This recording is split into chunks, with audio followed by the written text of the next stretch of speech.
आज का ये एपिसोड शुरू करने से पहले एक छोटी सी बात। क्या आप भी अपना पॉडकास्ट बनाने की सोच रहे हैं? तो एंकर ट्राई कीजिए। ये पॉडकास्ट बनाने का सबसे आसान तरीका है। नंबर 1, ये फ्री है। नंबर 2, इसमें कई सारे ऐसे टूल्स हैं जो आपको अपने फोन और कंप्यूटर पर रिकॉर्ड और एडिट करने की फैसिलिटी देते हैं। नंबर 3, आप अपने पॉडकास्ट को डिस्ट्रीब्यूट भी कर सकते हैं, जिससे इसे स्पॉटिफाई और दूसरे प्लेटफॉर्म पर सुना जा सके। तो डाउनलोड कीजिए फ्री एंकर ऐप या विजिट कीजिए anchor.fm पर अपना पॉडकास्ट स्टार्ट करने के लिए। ये तो थी एक छोटी सी जानकारी, और अब शुरू करते हैं एपिसोड का सिलसिला। तो आज के एपिसोड में लीजिए सुनिए आचार्य चतुर्सेन शास्त्री के लिखे उपन्यास वयम रक्षा माह का 31वां भाग, राक्षसेंद्र रावण, मेरी यानी समीर गोस्वामी की आवाज में। रावण ने जब अपनी अजेय सामर्थ्य और प्रबल प्रतिभा से लंका का महाराज्य सुदृढ़ किया, मैदानों की पुत्री मंदोदरी से विवाह करके उसने दैत्यपति विरोचन की दौहित्री वज्रज्वाला से अपने भाई कुंभकर्ण का और गंधर्वों के राजा शैलूष की पुत्री सामा से विभीषण का विवाह किया। इससे ये दोनों प्रबल और प्रतिष्ठित कुल भी उसके संबंधी बन गए। राक्षस जाति का भली भांति संगठन कर वो रक्ष संस्कृति का प्रतिष्ठाता हो गया।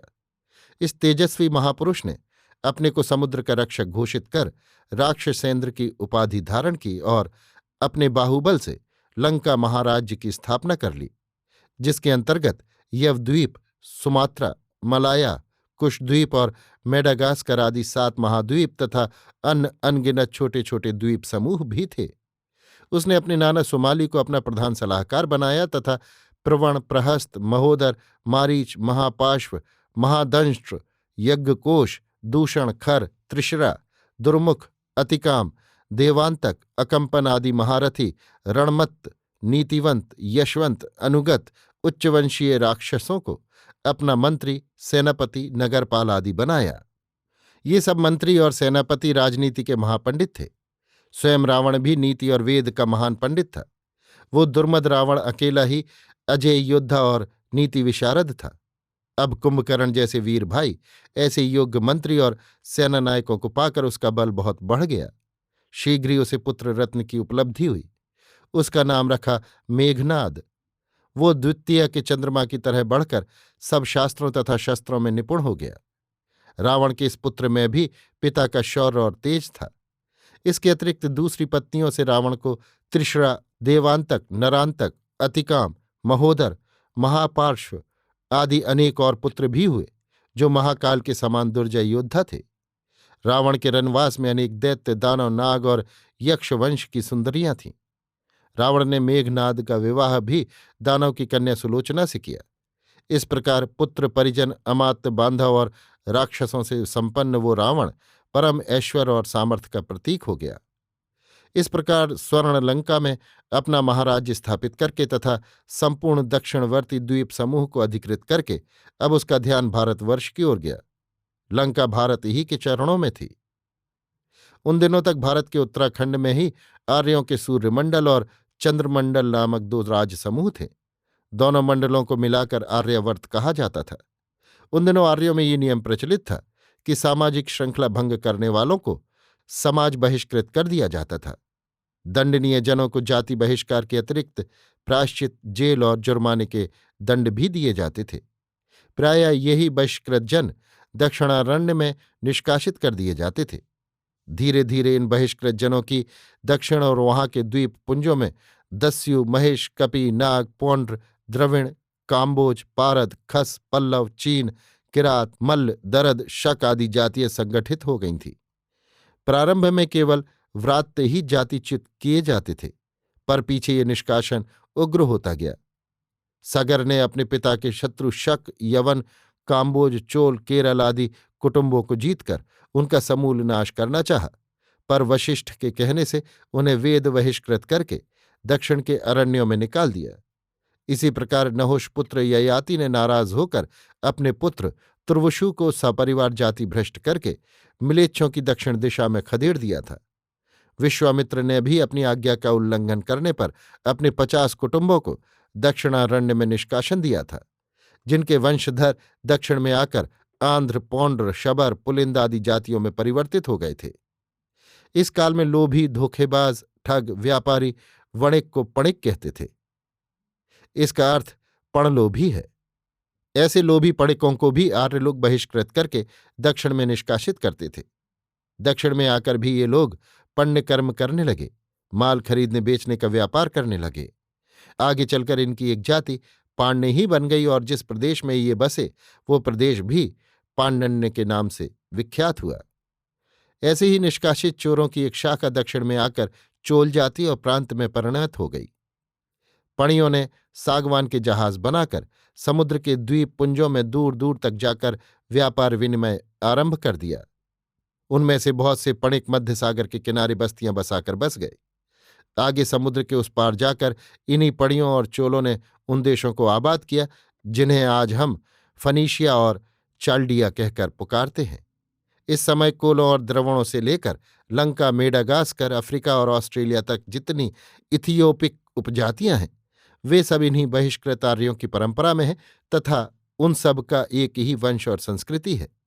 उनमें बहुत सी तो भारत ही में दक्षिण में बस गई थी और बहुत सी अन्य द्वीप समूहों तक फैल गई थी, जिनके उत्तराधिकारी आज समस्त एशिया, अफ्रीका, अमेरिका और यूरोप के देशों में मिलते हैं। रावण के शरीर में शुद्ध आर्य और दैत्य वंश का रक्त था। उसका पिता पौलस्त विश्रवा आर्य ऋषि था और माता दैत्य राजपुत्री थी। उसका पालन पोषण आर्य विश्रवा के आश्रम में उसी के तत्वावधान में हुआ। उसे शिक्षा दीक्षा भी उसके पिता ने अपने अनुरूप ही दी थी। उस समय वेद का जो स्वरूप था उसे उसने अपने बाल्यकाल में अपने पिता से पढ़ लिया था। उस काल तक वेद ही आर्यों का एकमात्र साहित्य और कर्म वचन था, जो केवल मौखिक था, लेखबद्ध न था। रावण के मातृपक्ष में दैत्य संस्कृति थी। दैत्य और असुर देवों तथा आर्यों के भाई बंद ही थे, परंतु रहन सहन, विचार, व्यवहार में दोनों में बहुत अंतर था। विशेषकर बहिष्कृत जातियां आर्यों से द्वेष और घृणा करती थीं। बहिष्कार का सबसे कटु रूप ऋषियों, पुरोहितों द्वारा संस्कार क्रिया से उन्हें वंचित रखना तथा यज्ञों से बहिष्कृत समझना था। यद्यपि अभी यज्ञों का भी विराट रूप न बना था जो आगे बना, फिर भी ये एक ऐसी अपमानजनक बात थी जिसने इन जातियों में आर्यों के विरुद्ध दैत्यों और असुरों से भी अधिक, जो आर्यों के दयाद बांधव थे, विद्वेष और विरोध की ज्वाला सुलगा दी थी। रावण के मन में 3 तत्व काम कर रहे थे। उसका पिता शुद्ध आर्य और विद्वान वैदिक ऋषि था। उसकी माता शुद्ध दैत्य वंश की थी। उसके बंधु बांधव बहिष्कृत आर्यवंशी थे। उन्हें क्रियाकर्म तथा यज्ञ से च्युत कर दिया गया था। अब उसने भारत और भारतीय आर्यों को दलित करने, उन पर आधिपत्य स्थापित करने और सब आर्य अनार्य जातियों के समूचे निर्वंश को एक ही रक्षित संस्कृति के अधीन समान भाव से दीक्षित करने का विचार किया। तत्कालीन परंपराओं के अनुसार उसने निर्वंश का सारा धार्मिक और राजनीतिक नेतृत्व अपने हाथ में लेने का संकल्प दृढ़ किया। देवों और आर्यों का संगठन उस काल में अत्युत्तम था। उन्होंने लोकपालों, दिक्पालों की स्थापना की थी, जो देवभूमि और आर्य देश के प्रांत भाग की रक्षा करते थे। देवों की प्रवर जातियों में तब मरुत, वसु और आदित्य ही प्रमुख थे। चोटी के पुरुषों में इंद्र, यम, रुद्र, वरुण, कुबेर आदि थे। यम, वरुण, कुबेर और इंद्र ये 4 वंश परंपरा से लोकपाल थे। रावण ने देवों और आर्यों के संगठन को जड़मूल से उखाड़ फेंकने की योजना बनाई। उसने सांस्कृतिक और राजनीतिक दोनों ही प्रकार के विप्लवों का सूत्रपात किया। उसका मेधावी मस्तिष्क और साहसिक शरीर ही यथेष्ट था। तिस पर उसके साथी सहयोगी सुमाली, मय, प्रवण, प्रहस्त, महोदर, मारीच, महापार्श्व, महाद्रंष्ट, यज्ञकोप, खर, दूषण, त्रिशरा, अतिकाय, अकंपन आदि महारथी, सुभट और विचक्षण मंत्री थे। कुंभकर्ण सा भाई और मेघनाद सा पुत्र था। रावण की सामरिक शक्ति अब चरम सीमा तक पहुंच गई थी। खूब सलाह सूत करके और आगा पीछा विचार कर उसने रामेश्वर के निकट मंदराचल की समुद्रमग्न पर्वत श्रृंखला के सहारे दक्षिण भारत से संबंध स्थापित किया। इस समय दक्षिण भारत में 2 प्रधान दल थे। एक वे जो बहिष्कृत आर्य थे, दूसरे वे जो विदेशों से आकर भारत समुद्र के उपकूलों में आबसे थे। ये दल आर्य अनार्य के नाम से पुकारे जाते थे। रावण ने दोनों को अपने साथ मिला लिया। सबसे प्रथम उसने यम, कुबेर, वरुण और इंद्र के चारों देवलोकों के लोकपालों को और फिर आर्यावर्त को जय करने का संकल्प किया। अब वो खूब चाक चौबंद होकर सुअवसर और घात लगाने की ताक में बैठ गया। अभी आप सुन रहे थे आचार्य चतुर्सेन शास्त्री के लिखे उपन्यास वयम रक्षामः का 31वां भाग, राक्षसेंद्र रावण, मेरी यानी समीर गोस्वामी की आवाज में।